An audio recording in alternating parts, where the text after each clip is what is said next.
because this word deceit is kind of what's eye-catching for me in this entire setup, in this entire conversation. All right. And so by basic definition, I'm sure you guys understand what deceit is, but just so we have a book definition to go by, dishonest, all right, meant to trick, fool, or mislead someone. Okay. Lying, hiding, distorting the truth, making false or misleading statements. But most of all, it's done with intention of defrauding or hurting someone. And it requires the knowledge or reckless disregard of falsity of statement. You're going into spaces with the intent to do the opposite than what you're portraying, what you're saying, what you're going into, what your actions are typically going for. Okay. And this intent is ill will. This intent is not to do good things, do a good deed, love anything. It's all in what I've seen from poor direction, poor footsteps in that moving forward. So there's actually an interesting word study behind all this that I'm kind of going to share briefly on. It's used a lot differently in spaces all throughout the text. And each word comes with a different type of Greek word, different use of the word, and they all simulate the same basic definition of deceit. It's used in a different manner, in a different context. So Jeremiah 17:9 is where we started, okay? How it's used in the term deceit, how it's used in this text, crooked, deceitful, polluted.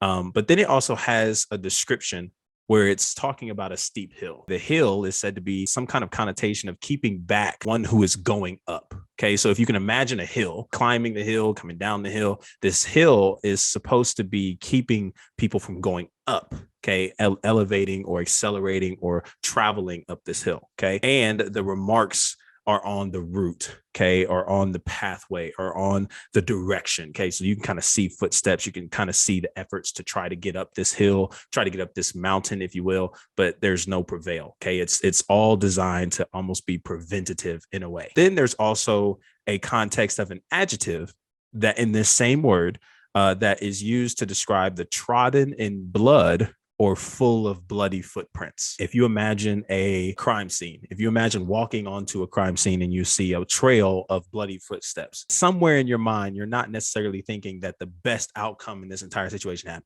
You're probably thinking to yourself that there's something horrible that went wrong here, and we need to investigate this to figure out whose footprints these are and what took place. So with deceit, the point of me making all of that in this explanation of Jeremiah 17:9 and how the word is used is because deceit leaves in some way, shape, or form evidence behind what's being deceived about. So when we talk about a deceitful heart, okay, and we talked about last week what the heart is in scripture: mind, will, and emotion.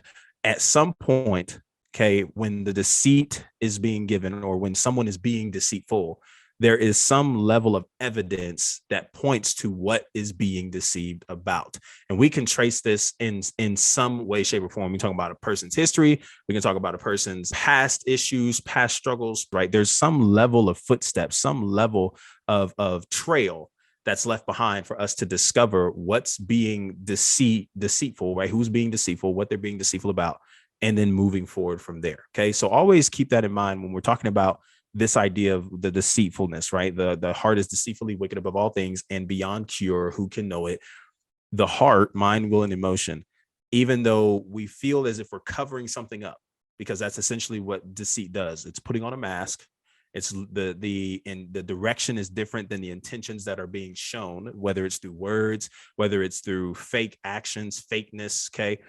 There's a trail that's left behind. So you're never necessarily getting away with being deceitful towards others, whether you are being deceitful and other people in the flesh can't see you, or you feel as if, hey, I'm getting away with this pretty well. There's always a higher account that you're being held to. Ultimately, that person being God, who knows your heart, searches your heart, and knows the intentions of everything you're looking to do and why you're doing it. There's a Greek word. I'm probably going to mess up this pronunciation, but there's something really good here. Phronapato. Okay, I'm going to just say it like that. Maybe it's said a little bit differently, but this Greek word, right, is to deceive in one's mind. So there's deceiving in the sense that I am presenting something that I'm actually not intending to do or be. Then there's self-deceit.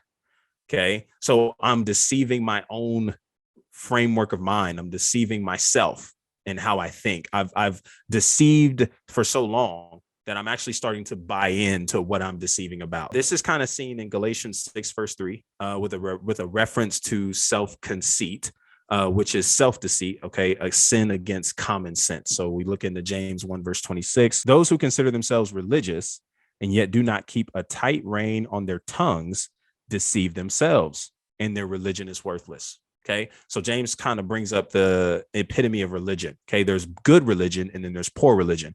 Poor religion is what we would see the religious Pharisees doing, right? In the ministry of Jesus, they're whitewashed tombs. They're appearing as one thing, but denying God in their hearts. Okay. Their lips speak of God, but their hearts, they're deceiving, or they are rejecting God, right? That is in the formality of this self-deceit that's in this Greek word. Greek word dolos, okay, which primarily refers to a bait or a snare. Okay, so you're setting up a trap for somebody. That could be, figuratively speaking, that can be a trap with your words, a trap on somebody. You're trying to set up somebody. You're trying to set them up to fall, to embarrass themselves, whatever the case is, to even expose them in some kind of way for your own personal gain. It's appearing as one thing, but it's really another. Keep that in mind. Wandering from the right path. Okay, then there's this last one I'll use, apato.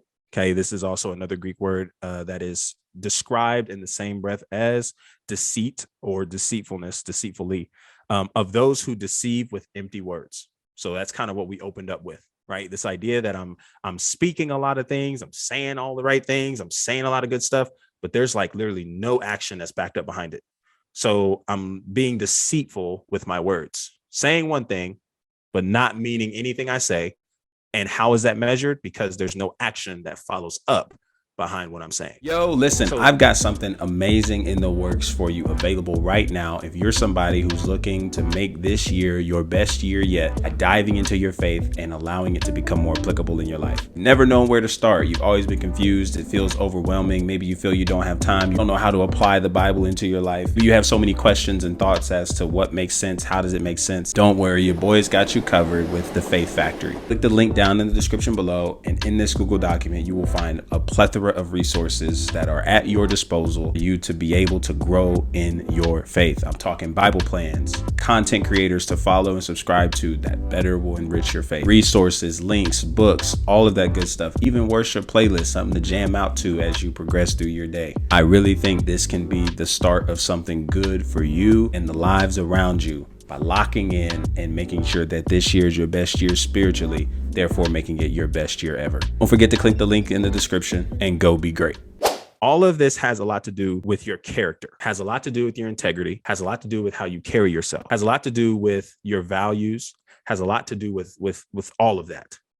So the question that is presented in front of us today, or tonight rather, is what is it really? What is it that you have been deceiving yourself about?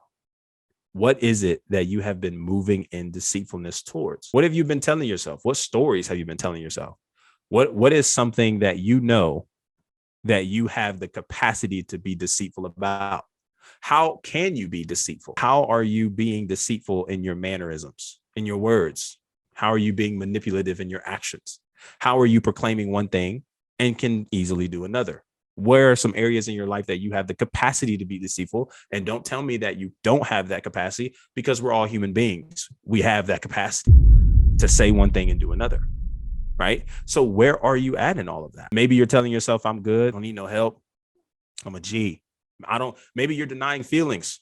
Maybe you're denying feelings for something or someone. Maybe you're deceiving yourself into thinking that everything's okay when really it's not, right?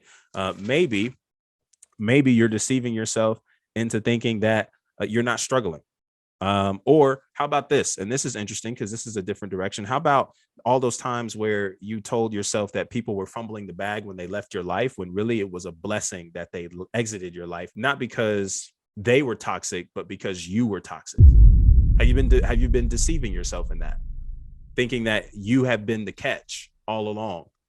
And so because you've been telling yourself that, you've never really been putting in the work and effort necessary to work on the things that you are really struggling in, that are hurting the relationships around. What about it's okay to live out certain freedoms? Maybe it's a sexual freedom. Have you been deceiving yourself into thinking that all of these freedoms that the world is telling us we can live in and culture is telling us to live in, you've been deceiving yourself into thinking that you deserve that you deserve all the best things, that you are the catch. Have you been deceiving yourself into that? It's possible.